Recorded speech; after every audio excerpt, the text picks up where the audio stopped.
How's it, data firm? I'm sure most of you are wondering what exactly do I mean when I say don't become a data analyst. But I want to make something clear.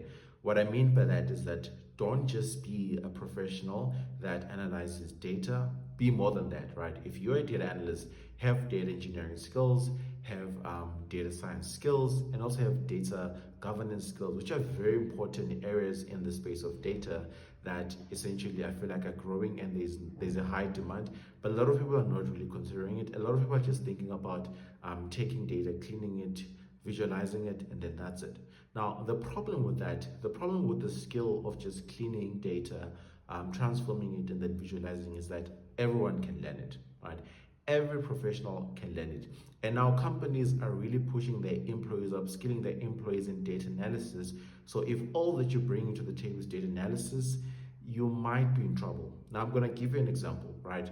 Think of a company, right? A company filled with accountants. So this company had accountants because before at university level, or there wasn't really much learning on data analysis, right? A lot of the data was in physical format and all of that. So it's understandable why they didn't learn data analysis, right? Cool. Now, this company needed to analyze data. They hired a group of data analysts. They hired two data analysts. This data analyst would essentially do quite a lot of the analysis for these accountants because the accountants did not use Power BI, they did not write SQL, they did not Python, right? Now the problem came that now the company realized that they need to be a very data-driven company, and all of a sudden, these accountants started to learn Python, SQL, and Power BI. And being honest, those are not really difficult skills to learn. If you dedicate enough time, you can generally master them.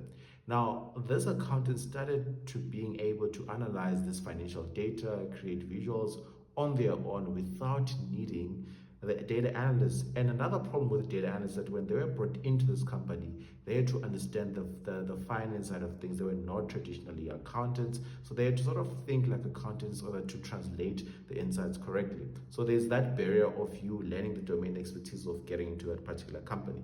Now, because these accountants knew how to analyze data, they retrenched those two data analysts because we don't need the data analysts because now our accountants can do the data analysis. We have 10 accountants and each of them can do data analysis relating to their data sets. We don't need the data analysts.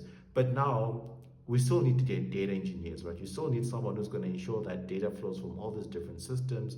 We still need data governance, people that set up the policies and everything to ensure that people are using the data as they should. We still need data scientists that can build models and take this data analysis further. So what I'm saying with this is not to just discourage people to become data analysts, but essentially to say just having data analysis